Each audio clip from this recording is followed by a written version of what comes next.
store.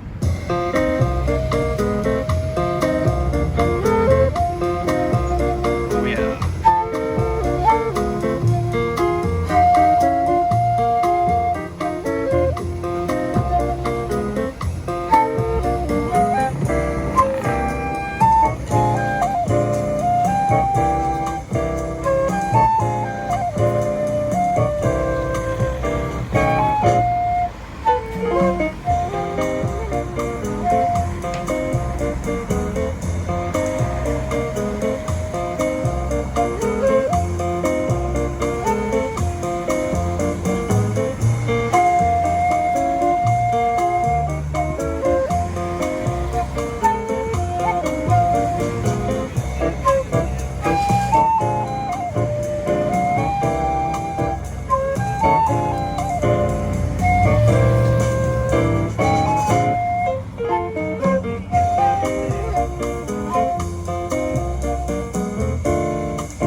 All right, guys, here we are down at the Belleville Market. It's a beautiful Saturday, and I was captivated by this amazing sound when I kept going by. So I just met my new friend here, Chris. How you doing, man?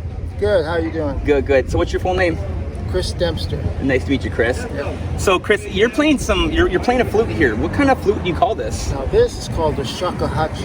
A shakuhachi. Shakuhachi is a Japanese Zen flute. Okay. It was originally for Zen meditation, and then now I'm using it for Western music. Beautiful. Jazz and New Age music, stuff like that. That's really cool. So how did you get into this kind of music? Well, I always loved the sound of this flute for a long time, but supposedly this is one of the hardest flutes to learn because it takes a lot of air. Yeah. To see the whole. Yeah, so you're blowing across the top of it then? Yeah, across this little thing here. Right. And it's only got 5 holes, so you have to learn to get all 12 notes. You have to learn how to bend notes and half hole and stuff like that. Wow, that's really cool. It took a long time. I've been playing this for over 20 years. Wow, that's really cool. It's interesting. I know, like, because my friend's a harmonica player and he plays in a different key and he bends the notes. So that's pretty much what you're doing with that too, right? I can bend the notes with this. That's really cool. So cool. So yeah, I would love to get a song from you. Does that sound interesting? Sure. Do you want something fast or slow? Whatever you feel. Whatever you're feeling right now, I'd love to see what you're feeling. Okay, sound good?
All right, everybody, here we are down in Trenton. We're at the youth center, and I'm here with my good friend Jesse Coolen. How are you doing? Good, how are you? Very, very good. Beautiful Tuesday, and you're usually down here on Tuesdays and Thursdays yourself, right? Right now, because of COVID, we're just doing in person 2 days a week, and then on Wednesdays and Fridays we're doing online to allow us to capture all of our youth, because there's still some youth who they're not quite comfortable being around other people with COVID, and they just want to limit the risk. So we decided we're doing a hybrid mix right now of in person 2 days, online 2 days. That's really cool. So why don't you explain so like I said, we're down at the youth center in Trenton. Whereabouts, what's the address down here? So it's 2 Buller Road. So we're right across from North Trenton Public School. Yep. We are on the corner of Wooler and Store Street to help people find us, because sometimes it's a little bit difficult. But yeah, we're in a great spot in Trenton. The city actually bought the building for us, and we pay rent to them, so they're great supporters of ensuring that we have a spot for our youth in Trenton. Mm-hmm. And then again, what is this? What do we have going on here? So what we do, I call it a second home, basically. Mm-hmm. So we work with youth between the ages of 10 and 18. Typically in the school year, we're after school from 3 to 8. In the summer, we do 12 to 5 to allow the kids to have something during the day while parents are at work. And so they just come, they hang out. We always have some sort of activity plan. We always have programming going on. But what we do is we focus on life skills, social skills. We have a homework help.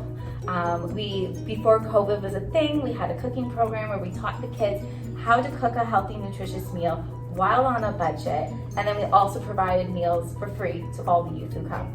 And so what's great, what you see behind us is our cookbook fundraiser that we're doing right now.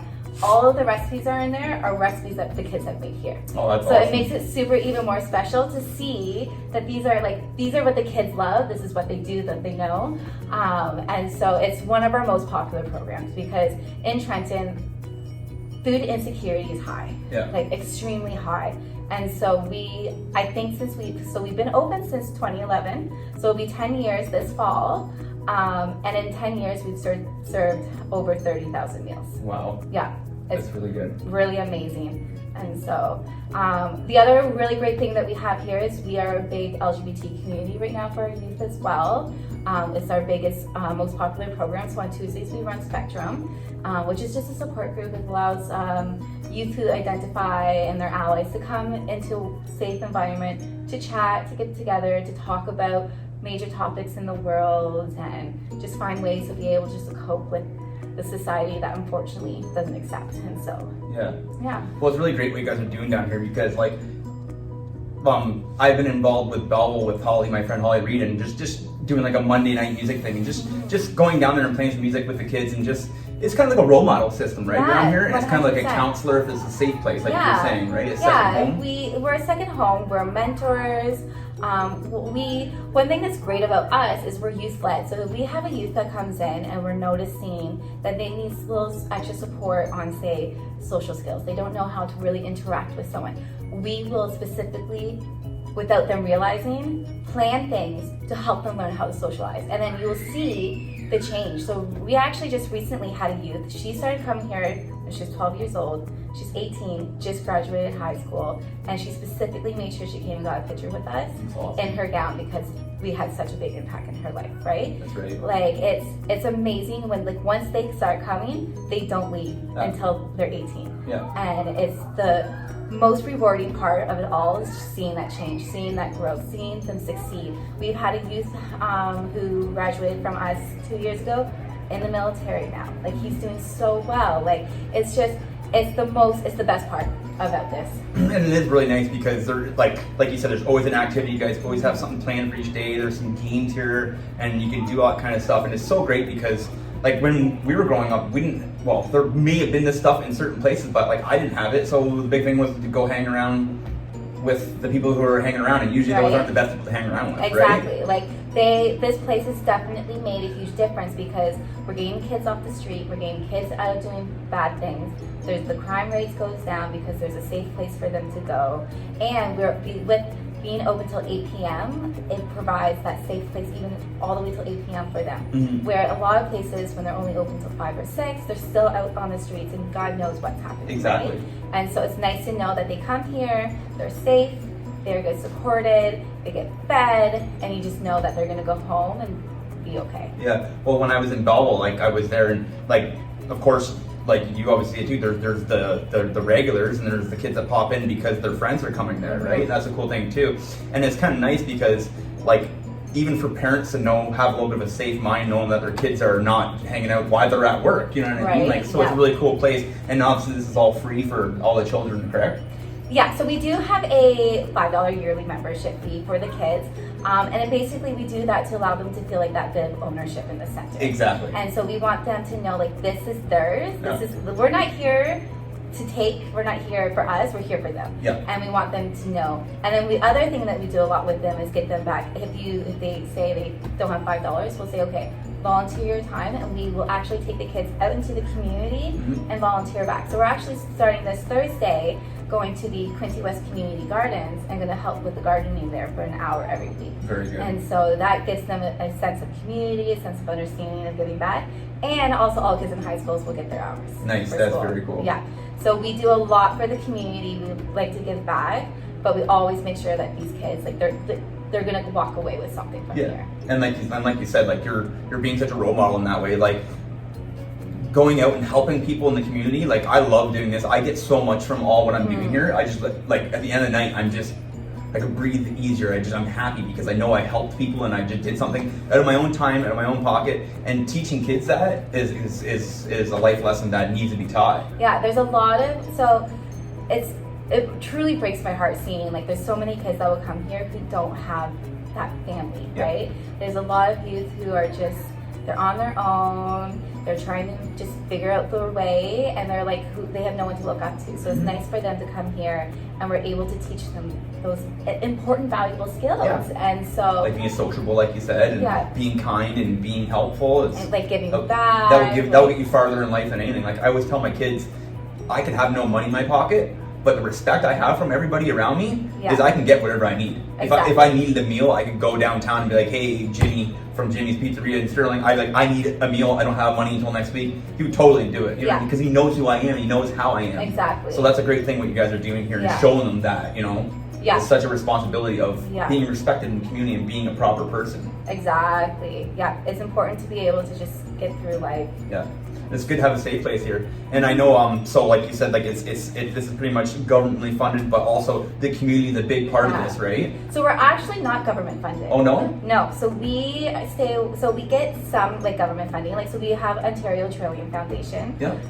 But no, we stay away from that because we are then tied into having to be a specific type of center where we don't want that. We want to be able to be youth-led, be what we have to be, what's needed. True. And so our biggest funders are actually community-based funding. So we get United Way and the city; those are our biggest supporters. We also have the Kay Sackler Foundation through the through the Trenton General Hospital Foundation. That they are the ones that provide our food for our kids. Yeah. And then just all community donations. That's really so cool. Just recently we did a Great Canadian Giving Challenge through CanadaHelps.org and raised $1,500 from the community. Wow. Yeah, I cried. It was amazing. Fantastic. Yeah, just seeing the community come together for our youth it's amazing. Yeah. It's needed because these youth always feel like they're not valued, they're not important, and when you see this that they are, makes them so happy. It's the future. They are our future. Because they are our future. We're going to be what they can't do this, and it's going to be them in our place. That's right. So we want to make sure that they are prepared and ready. And confident. Yeah. And then another fundraiser you have going on here, like you said, was the cookbook you guys have made. Yeah, so they're $14. There's about 73 recipes, I think, in there. And all the recipes, like I said, the youth have made. Cool. I know I've been really doing that with my kids lately is like, you make dinner every night around them. Yeah. Well, I've been really making my kids put their hands in it and do it. You know what I mean? Because they can watch me do it, and I'm the same way as I can watch somebody do something. But until I do it myself, I don't feel confident in it. So doing this and having recipes like that for them to make, and it's cool. And like we also make sure all of our recipes are budget friendly because a lot of our youth do come from low income, so they need to know how can I stay healthy and not just have KD or Mr. Noodles at home? That's right. And so we teach them those valuable skills of how to properly wash, cut, cook, the temperatures, everything. Yeah. We do all of that with them. Really and cool. so I can't wait for COVID to no longer be a thing so we can start that program back up. Yeah. Well, thank you so much, Jess, for taking a couple minutes with me. Yeah, And, thanks, inviting me Joel. in. Good. Yeah, I appreciate this. Cool. All right, that's what's happening, guys. See ya. 4.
really cool. So you got backing tracks. So how do you go about your songs? Do you just like you obviously jazz? These are jazz books. If you go to jazz books, they have tons of And you can just jam along, right? books with Yeah. So jazz is your style, pretty much. I love jazz. Like it really kicks right to my soul. What's your favorite style of music? What's your favorite style of music? I have lots. Yeah. Jazz is one. Jazz fusion. Jazz music. Like my favorite guitar player is Pat Metheny, Okay. Definitely. who I've seen tons of times. But I like all types of music. I mean, I love old Chicago Yeah. with Terry Kath. He's a great guitar player. And I love progressive rock. Yeah. Stuff like that. It's beautiful. So Chris, when you're bending those notes, are you bending it with your lips and like moving your? Well, the lips move a little bit, but bending it by The actual tone of the angle of your flute.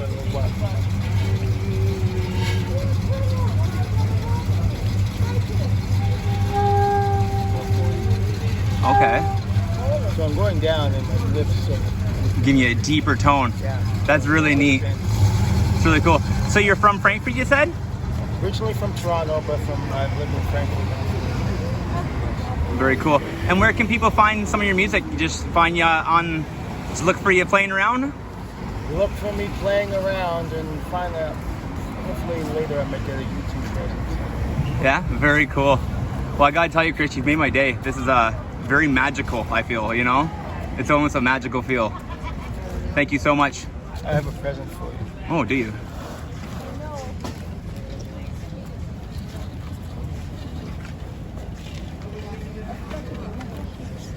What? This was a documentary I was in. Songs? You stop playing From the as low soon as down. I get here. Now what's Wow. I'll be starting in a minute. It's amazing, Chris. So this documentary, can you tell me a little bit about this documentary? Not the documentary. That's the soundtrack to the documentary. Very cool. It's about homeless street musicians in Toronto. Yeah? It was a documentary that came out in 2015. Okay. And I'm in it, but I play piano. Great. I'm more my piano playing is all. What kind of flute is that? It's called the shakuhachi, Japanese thing. Is it? My boss makes it the Mohawk wind flutes. Oh yeah, Do you know Jonathan Marathon? I've heard of him, but I just. Bless you. It's really cool. So This is the soundtrack to the movie. The movie you can find on. It was done by TVO. Wow, that's amazing. Thank you so much. So you can have that. And there's Wow. that might help you. That's amazing. That's really cool. Yeah, I usually sell them for $10. But you can have it. Well, honestly, like I said, I can't. You literally stopped me in my car. I had to come back and find you. So thank you for taking a couple minutes with me and giving me a few songs. You're welcome. Cheers, my friend. Everyone who's homeless has all kinds of beautiful potential, and the people around them would just see that.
All right, crew, there it is, episode 29 of What's Happening 613.